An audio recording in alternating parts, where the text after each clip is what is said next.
Pak Ganjar ayam loh. Ayamnya Nah, terus kemudian Pak Mahfud. Pak Mahfud monyet. Di tahun naga cocok. Bapak belum tanya lagi nih. Iya, mau saya tanya ini. Nah, Yang 02 gimana? kelinci mah kelinci Pak, ciong. Bukan kata saya loh.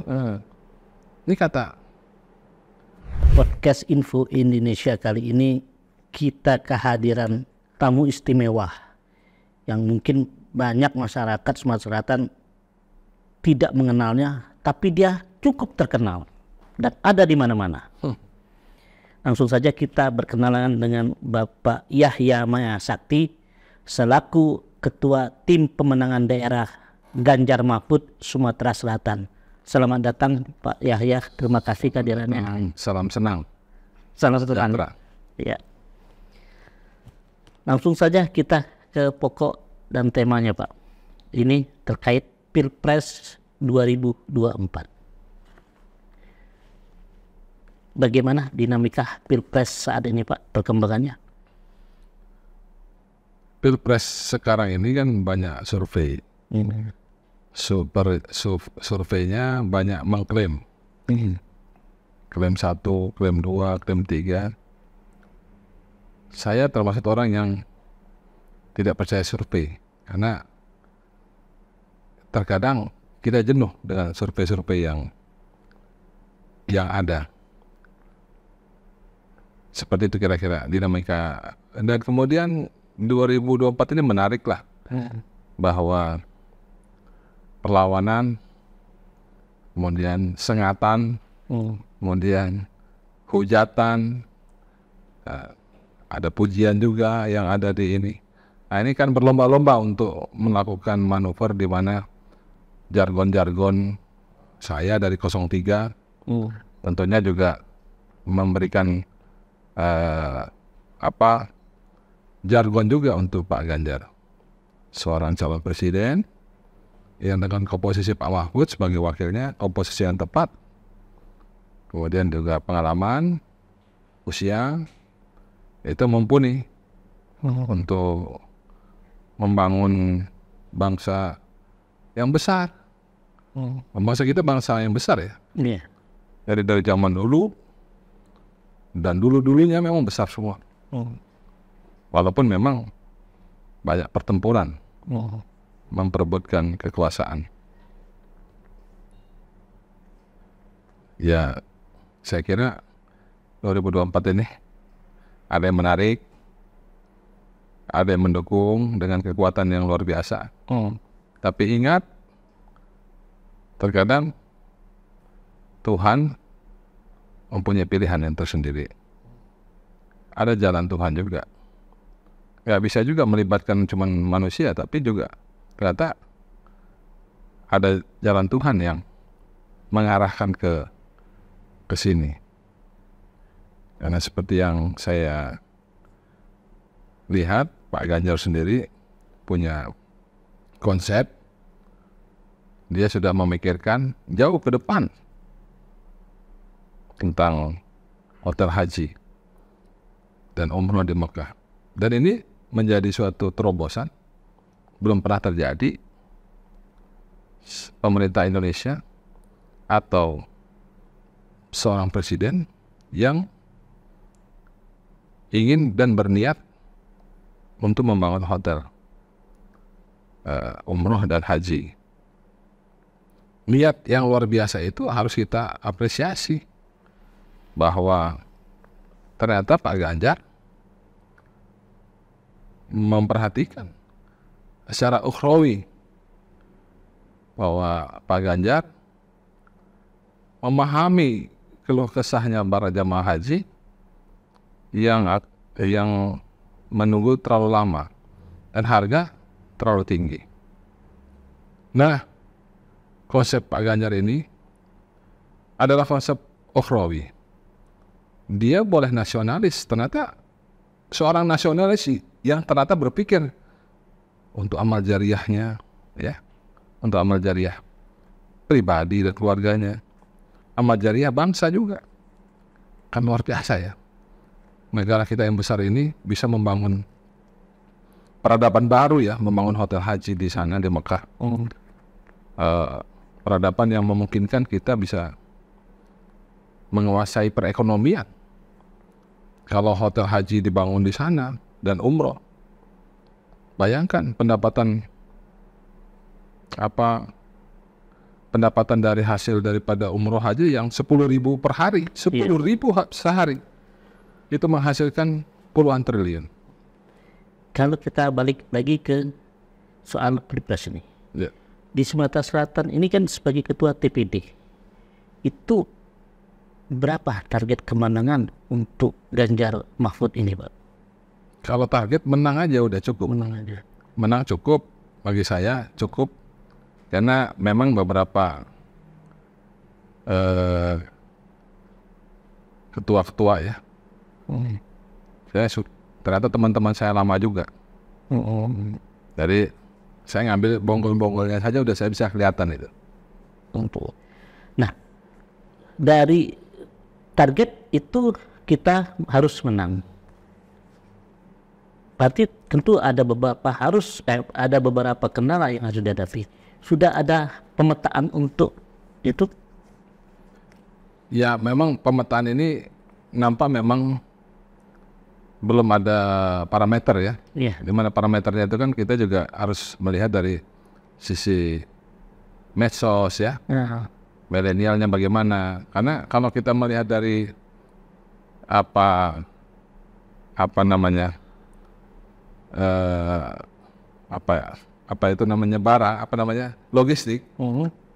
logistik di sebelah memang sudah melampaui batas. Artinya memang mereka sudah mempersiapkan secara terukur dan terarah itu. Tapi mungkin medsos lah jalan satu-satunya untuk mendapatkan gambaran sosok seorang presiden Pak Ganjar, bahwa Pak Ganjar ini layak dan mendapat ridho dari Allah, kurang lebih, karena dia punya konsep untuk jamaah tamu Allah yang akan diistimewakan oleh Pak Ganjar. Iya. Kalau kita melihat latar belakang Pilpres sebelumnya di 2014 dan 2019, calon-calon PDIP, baik itu Jokowi untuk di Sumatera Selatan selalu kalah dengan Prabowo. Nah, apakah ini tentu target yang cukup tinggi? Apakah bisa membalikan keadaan itu TPD Sumsel Ganjar Mahfud? Nah, saya ini punya basic sebagai Sekjen TP Sriwijaya. Dan kemudian saya punya basic juga menjadi Ketua Pemuda Sriwijaya pada saat eranya. Dulu saya juga adalah bela Mbak Mega. Nah, saya cenderung pada posisi di mana seluruh komponen orang-orang gerot di sini, orang-orang hebat di sini itu sudah terverifikasi, dan saya biasanya adalah penghubung mereka. Dengan adanya bonggol-bonggol kekuasaan dan kekuatan itu, rasanya silaturahmi saya yang dari tahun 97 untuk TPD Sumatera bagian Selatan, Sumatera Selatan itu rasanya tidak sulit. Apalagi memang seperti basic yang saya lakukan adalah pertama wong gerot lah ya, di sini banyak sekali. Saya tinggal menghubungi saja. Kemudian basic saya juga karena saya adalah IAIN Ciputat, dan rata-rata kiai di sini rata-rata semua dari IAIN. Ketika disebut IAIN, kalau dulu IAIN, kalau sekarang UIN. Kalau disebut IAIN bersatu, nah inilah mungkin saatnya teman-teman ustadz yang ada di Sumatera Selatan akan bersatu. Karena pengaruh ustadz ini banyak terlihat. Suara Ganjar hasil kajian kami juga banyak tersebar di desa, pedesaan-pedesaan, daerah-daerah pelosok, dan di Kota Palembang mencatat PDIP kalah di Kota Palembang ini. Apakah kita ingin membalikan keadaan?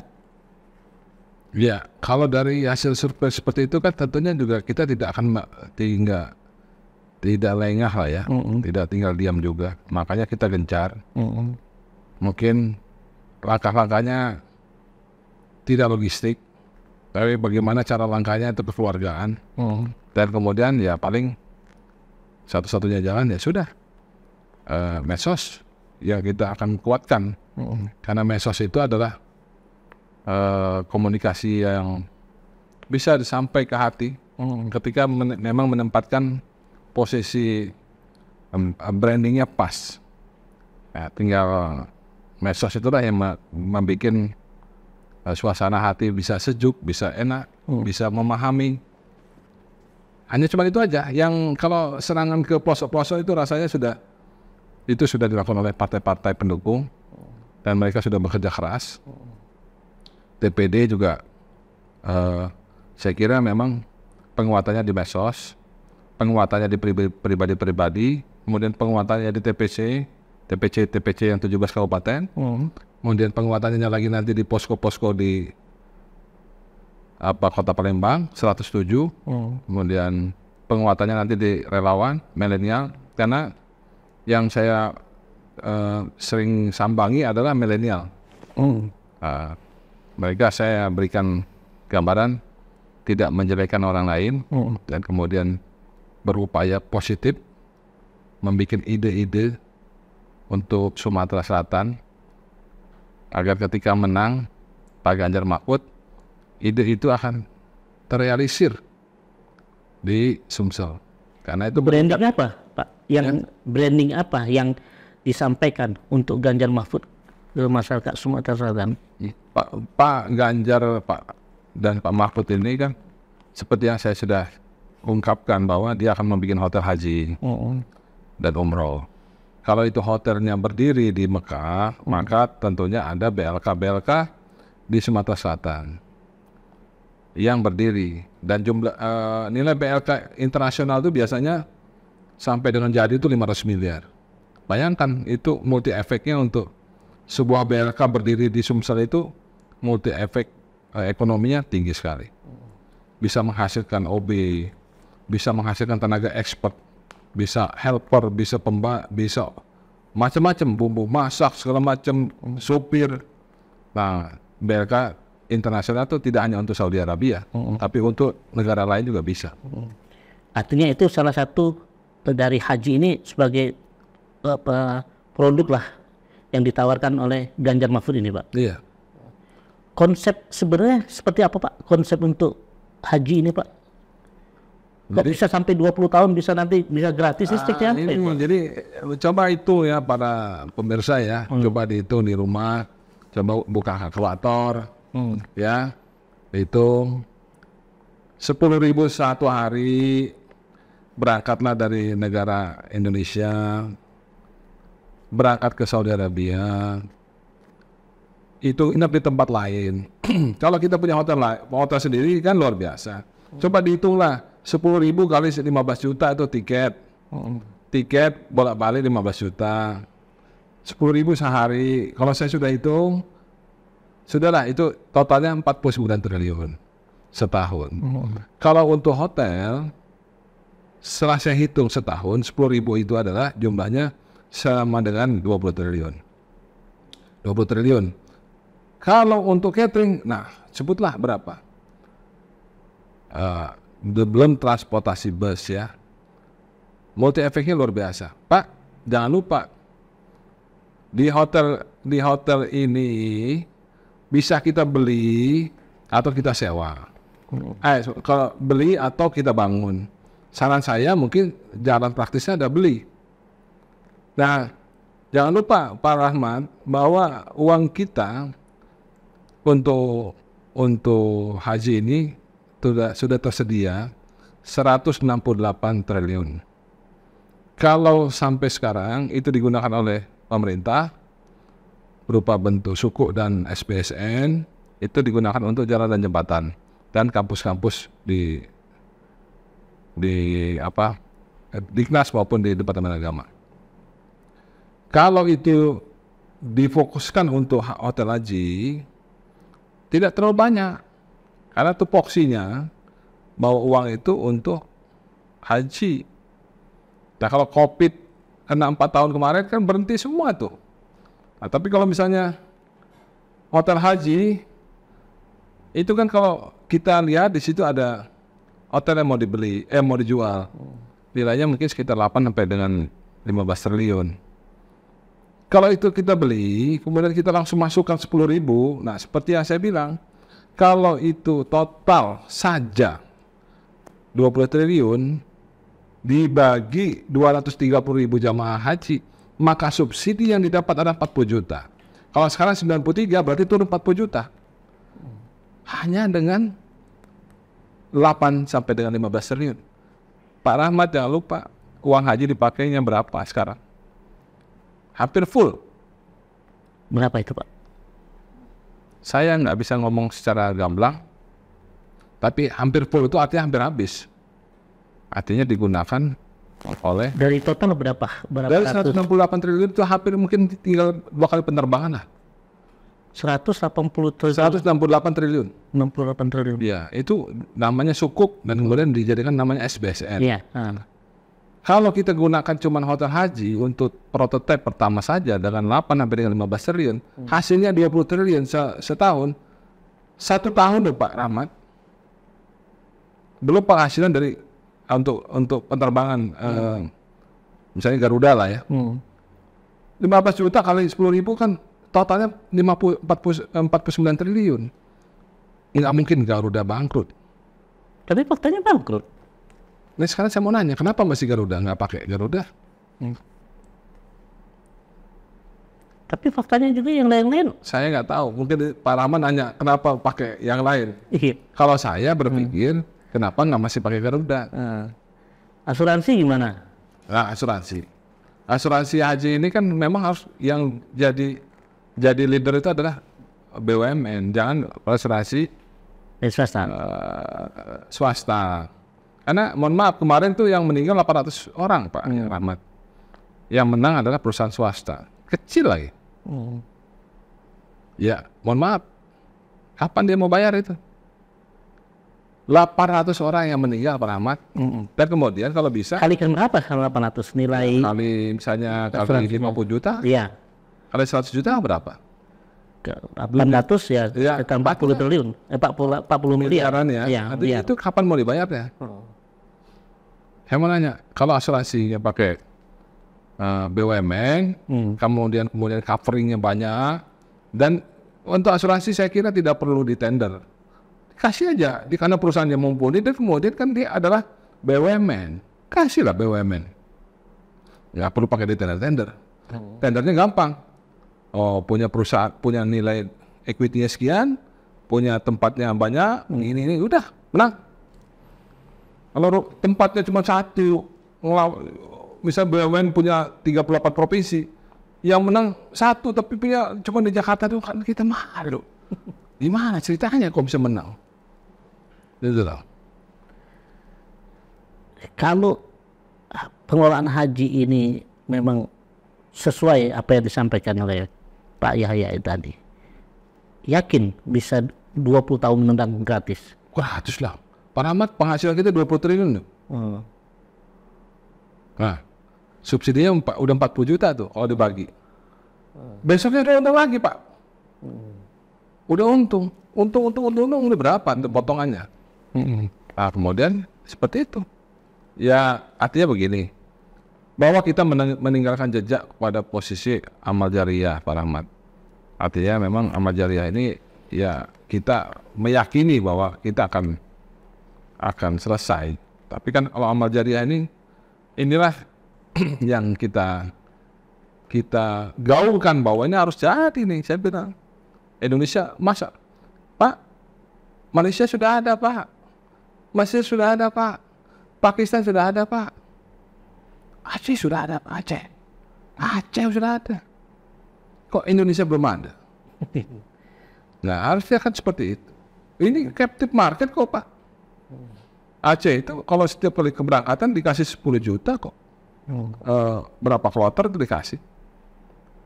Karena sebagai namanya wakaf produktif namanya. Iya. Kalau memang apa prospeknya yang besar seperti Bapak sampaikan tadi. Artinya ada yang salah pengelolaan haji saat ini.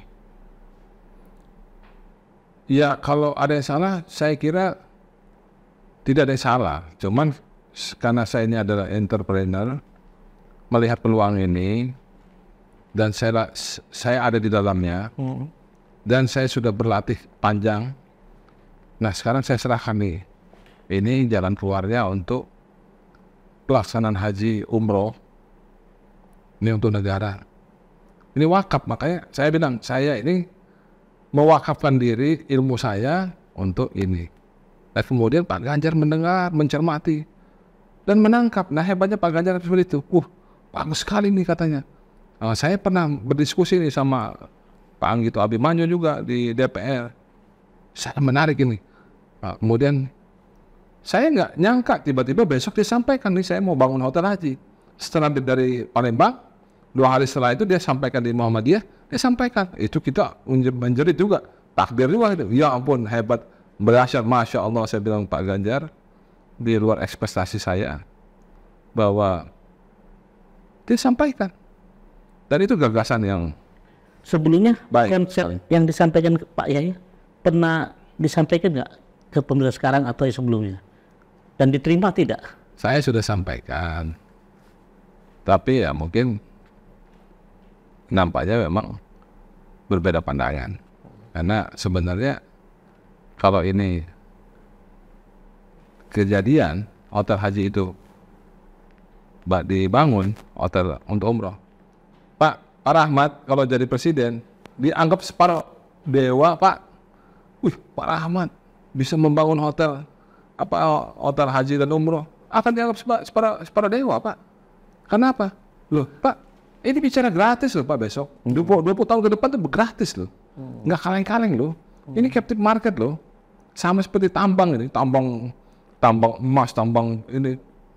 Nggak ada apa, Bapak cuman ongkos doang ruginya. Tapi kan ketika sampai di tonase, Bapak sudah dapat duit triliunan. Bapak butuh apa sih di galian nikel? Atau di emas? Alat berat, operasional, bensin. namanya. Berapa Pak? Nilai itu investasi sama di timbangan. Ini sama Pak. Ini sampai mati Pak. Sampai kiamat. Nah itu lah. Nah semoga podcast ini menjadi suatu pencerahan. Bukan hanya pencerahan, tetapi adalah niat baik didengar oleh Allah juga, bahwa ada niatan dari hamba Allah ini disampaikan. Ternyata yang menangkap ini adalah seorang presiden, calon presiden, didengar dan dicatat oleh malaikat. Siapa tahu itu jalan Tuhan untuk menjadikan Pak Ganjar seorang presiden. Dalam versi ukhrawi. Gitu. Kita balik lagi ke Pilpres. Isu Pilpres. Bapak yakin Ganjar Pranowo dan Mahfud MD unggul dan membalikan keadaan di Sumatera Selatan? Sangat yakin. Saya sangat yakin. Kalau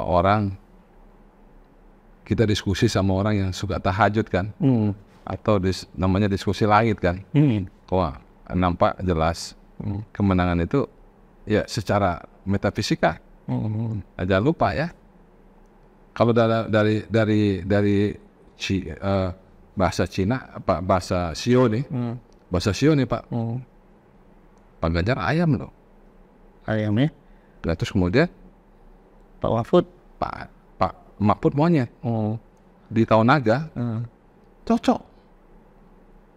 Pak Anies ayam loh Pak. Sama Pak Caimin babi. Di tahun naga ada kemungkinan. Jadi kata metafisika, ilmu Cina. Nah, stop sampai sini aja Pak. Ini kalau Bapak belum tanya lagi nih. Iya, mau saya tanya ini. Yang 02 gimana? Kelinci sama kelinci Pak, ciong. Bukan kata saya loh. Ini kata kata ilmu Cina loh. Ya. Saya kebetulan saya tidak meyakini itu. Tapi sering orang Chinese selalu nanya, lu kapan lahir? Tanggal berapa lu lahir? Oh, gua sama lu. Dia nggak ngomong, tak, gua cocok sama lu. Pasti cocok. Coba, ini kata ilmu. Boleh cek, bener nggak omongan saya? Ini ilmu langit juga, Pak. Iya, betul. Ya, tapi langitnya langitnya langit Versi Cina. versi Cina. Iya. Iya. Ciong ketemu kelinci sama kelinci. Ciong Ciong. di tahun ciong, bos. Kalau melihat dari itu berarti bisa kemungkinan 2 putaran. Kemungkinan. Artinya ada 1 dan 3. Mungkin seperti itu. Ini politik kan. Politik tuh bisa seperti itu. Kalau harapan kita menang. Mungkin di Palembang Sumsel menang. Tapi tempat lain kita nggak tahu kan. Dulu mungkin kalah. Tapi adanya saya kadang-kadang, pas masuk apa tuh sionya, kambing. Wah, cocok nih sama Sumsel. Bisa seperti itu juga. Itu ini kata-kata ini loh, metafisika dari dunia Cina ya. Iya. Oh, ini cocok. Oh, cocok nih sama saya gitu. Saya tidak meyakini, cuman sering terkadang itu diucapkan. Gitu. Kalau ini 2 putaran, nanti apakah ada kemungkinan merapatnya kemana nanti? Wah, kalau itu mana berani saya jawab, bos. Itu ya bos-bos besar. Tugas saya cuma memenangkan Sumsel aja. Memenangkan Sumsel, memberikan ini inspirasi pada warga Sumsel bahwa ini adalah pilihan yang baik. Ini adalah pilihan yang terukur. Kemudian ini ada pilihan dia mau bantu tamu Allah di Mekah. Itu kan pilihan-pilihan tuh. Oh iya juga ya. Lah, Pak Ganjar mau apa terserah. Pokoknya yang jelas dia punya ide aja itu. Ide itu mahal. Nah, kemudian ditangkap sama malaikat itu, dicatat. Doa saya cuma gitu. Tapi yang banyak ngomong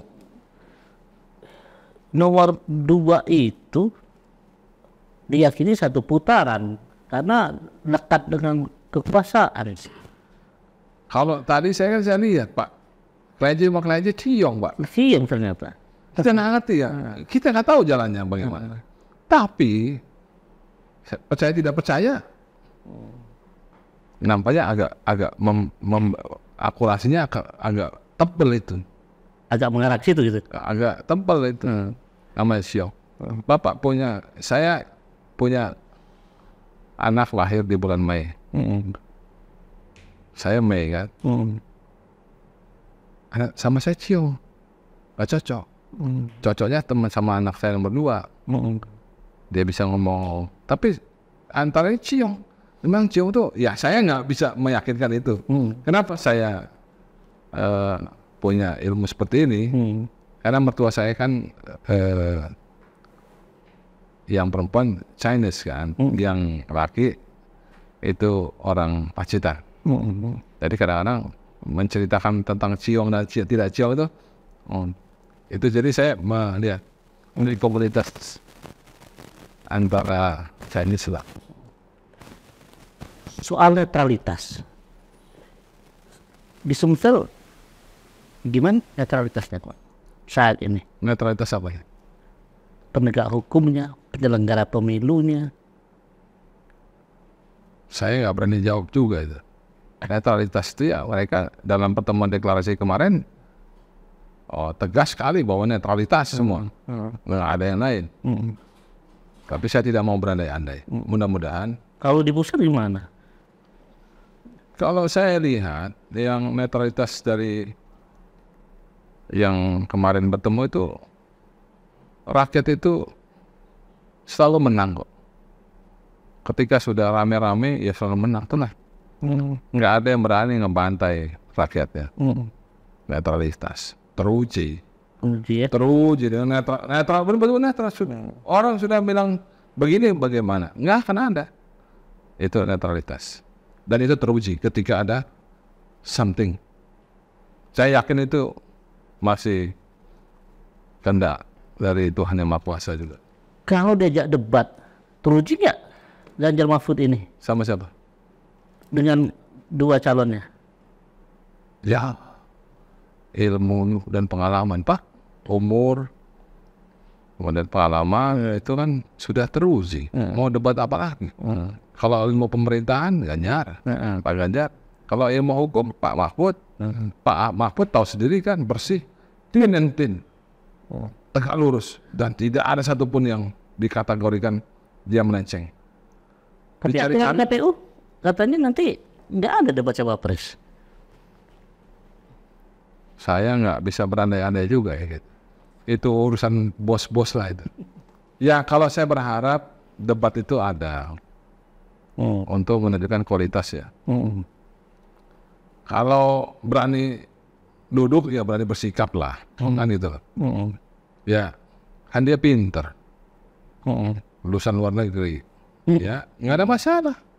Teruji di ukuran. Kalau menurut saya sih, kan kalau saya ngadep kamera juga sebelumnya kan saya udah ke Allah dulu. Bismillahirrahmanirrahim. Robbi sholli sodri wa yassir li amri. Ada doanya juga, nggak bisa kita mentang-mentang wah saya hebat saya. Tetap aja ya Allah arahkan bicara lisan saya untuk suatu kebaikan dan kebenaran, tidak menyakitkan hati orang. Ya membuat orang senang kan gitu lah. Apa yang kita ucapkan ini mudah-mudahan bermanfaat kan itu. Ya ini saya orang yang 56 tahun kaya dengan pengalaman seumuran saya. Tapi kalau anak saya ya belum kaya lah. Dia mau ngucap apa? Selalu dia pasti berdiskusi. Nah, generasi-generasi ini kan perlu juga menjalani ritual napatilah seorang orang tuanya kan. Nah, kita milenial ini memang sudah saatnya Pak dipimpin oleh seorang milenial tanpa melihat kapasitas lagi, hanya melihat umur. Ya, milenial yang teruji ini kan kita tes dulu, di debat aja dulu. Debat dulu kita coba. Jangan sampai salah. Ya udahlah, masa nggak berani. Kan dia kan sudah latihan. Dan kalau saya, ini kan saya lurah. Saya lurah nih. Yeah. Anak saya kan anak lurah. Tiap hari kan banyak tamu saya tuh. Yeah. Dan orang-orang kenal sama anak saya dong. Anaknya Pak Lurah kan. Itu udah latihan dia. Tinggal berani aja dia. Gitu-gitu kan. Oh dia udah kenal. Tinggal berani aja menyikapi. Ini pengalaman kok, tinggal bersikap ngomong aja. Tapi kan anaknya Pak Lurah kan banyak ini juga, pembantu-pembantunya, asisten-asisten. Nah iya kan, dia tinggal tergantung piawai dalam membicarakan aja. Piawai nggak dia bicara dalam sikap. Tapi ya sekali lagi memang umur dan pengalaman itu tidak bisa bohong juga. Harga itu menunjukkan kualitas Pak. Benar nggak? Iya. Ada harga, ada barang kan. Jadi tidak mungkin juga salah itu. Kualitas handphone kan bisa kelihatan sama barang itu kan semua ada ukurannya. Kalau saran dari Pak Yahya, sebenarnya apa sih yang harus dilakukan Ganjar Mahfud untuk kaum milenial? Kalau ya Pak Ganjar dan Pak Mahfud ya untuk milenial, saya kira hampir sama ya, ngikutin jalannya orang tua aja. Orang tuanya gimana sih? Orang tuanya tuh udah belajar. Kamu dididik sama ini, diajari dari awal kan udah belajar. Tinggal soko gurunya kan orang tua, orang tuanya. Tapi kan tetap aja jalan itu kan tetap panjang. Jalan masih panjang, kamu harus lalui semuanya. Ke Medan kamu harus melalui Palembang juga. atau melalui linggau. Kan harus masuk. Kalau nggak pernah masuk nggak pernah tahu. Gitu loh. Nah, Pak Rahmat punya handphone nggak? Berapa jumlahnya? Iya. Oh, cuma 1.000. Mohon maaf Pak, saya 15.000. Wah, banyak banget Pak. Oh, dunia gaul 15.000. Nah, itu kan ada. Iya. Oh iya, bisa teruji dengan bahwa oh iya, 15.000 banyak betul Pak. Ini kerjaan apaan Pak? KTP enggak, apa dukcapil enggak juga. Karena saya pebisnis. Ya, kumpulin semua. Itu tuh. Ini seperti awal saya bicarakan tadi, banyak orang belum tahu nih dengan Pak Yahya ini. Nah, bisa dijelaskan nih, pengalaman apa sih kok bisa jadi TPD ini, gimana ceritanya? Bentar, saya jelasin Pak Ganjar dulu ya. Karena tadi ada pertanyaan. Oh, ayo, boleh. Ya. Soal Pak Ganjar ya. Pak Ganjar. Nah, Pak Ganjar ini ternyata orang Palembang juga. Wah, kaget kan? iya. Ternyata istrinya Pak Ganjar namanya Bu Atiko. Bu Atiko punya adik namanya Gus Jaini. Gus Jaini punya istri wong Kemakaing. Gitu loh. Jadi wong sering Palembang. Jadi orang Palembang juga. Jadi Pak Ganjar. Iya, memang inilah dunia Palembang nggak asing bagi Pak Ganjar. Ada DNA-nya berarti? Ya ada lah, ya pokoknya yang jelas makan pempek, terus makan kacang merah, es kacang merah kan, Ngigup cukup, rekes kan gitu ya, itu banyak macam. Dan suka mereka, suka makan. Apa sih sosok yang Pak Yahya kagumi dengan Pak Ganjar ini? Pertama dia lebih tinggi dari saya. Saya 182, dia 184, lebih tinggi. Dia langsing, sehat, ya. Kemudian lemah, sopan, mau dengar orang, cerdas dalam bertindak. Pengalaman ini itu yang mumpuni. Tidak ketika dikasih masukan tidak serta-merta dia bisa, tapi ternyata dia menangkap dulu cepat. Itu yang saya suka. Dan kemudian usulan kita diterima menjadi tema nasional, senang sekali. Dan terkait haji tadi. Ya, artinya terkait haji. Nah ini tentang sekarang kita bicara Pak Yahya nih. Orangnya tadi ada di mana-mana, dekat dengan siapa-siapa, tapi tidak terlihat. Nah sekarang alhamdulillah kita berhasil menghadirkan beliau ini. Ya, saya memang tidak ada Facebook, saya tidak ada Instagram, saya tidak ada apapun ya, karena saya di swasta. Saya biasa menjadi rekanan ya. Kalau di satu departemen, saya jadi rekanan, kemudian saya menemani Pak Menteri itu, ya mungkin 4 menteri lah, saya temani. Memberikan masukan. Menteri apa aja itu? Ya Menteri Agama semua. Jadi saya memberikan gambaran, masukan apa yang akan ke depan, karena menteri itu sebenarnya tugasnya adalah tugas politik, tapi dia tidak boleh salah langkah dalam tugas teknis, karena menteri itu sebenarnya banyak sekali teknisnya, ya kan? Supaya tidak dalam pembenahannya itu harus lebih rapih lah, lebih rapih. Banyak bolak-balik ke Mekah? Ya. Atau tinggal di sana? Ada, tinggal di sana juga ada. Jadi kalau Pak Rahmat mau berangkat haji, kita punya apartemen sendiri, mobil sendiri, kan? Mau berangkat private bisa, kan gitu. Tinggal tergantung. Orang banyak menilai mungkin Pak Yahya ini, kalau dari bahasanya pakai bahasa ini, siapanya orang yang kayaknya orang dari luar Sumsel. Ternyata Wong dusun. Dia mau pakai ram. Dia ke mabuk, makan incis. Aslinya orang di Pagalang ya, Sumatera Selatan juga Pak ya. Besar tinggi Pagalang. Cak Belanda. Oke, baik Kak. bisa disampaikan ke pemirsa podcast Info Indonesia terkait apapun? Ya, terima kasih. Mungkin ini kalam akhir ya. Kalau bahasa Arabnya kalam akhir. Kalam akhirnya. Jadi podcast ini bagus untuk tujuan yang mulia ya, di mana menyampaikan visi misinya seorang calon presiden, mungkin mudah-mudahan sampai ke TV ataupun suara ya, untuk menjadi harapan juga ke masyarakat sampai media ini bisa melihat seorang tokoh TPD yang menjelaskannya dengan gagap atau dengan gegap, apakah ini masuk akal, apa tidak diterima oleh pemirsa.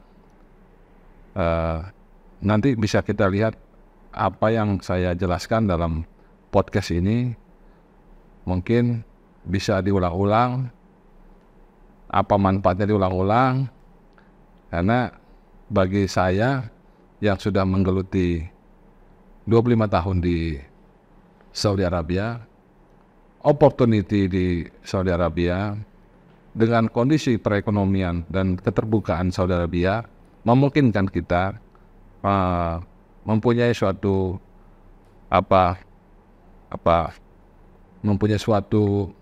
mempunyai satu kampung Indonesia di mana itu bermanfaat bagi jamaah umroh dan haji, dan peningkatan mutu daripada jamaah haji ini dan umroh itu diperlukan sekali, karena orang-orang tua kita,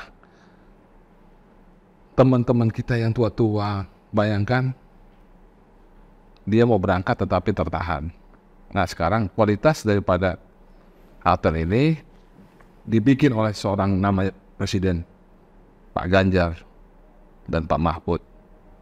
Bercengkram, ini adalah tugas bangsa, dan pemerintah bangsa yang besar harus punya tempat yang besar juga di Mekah.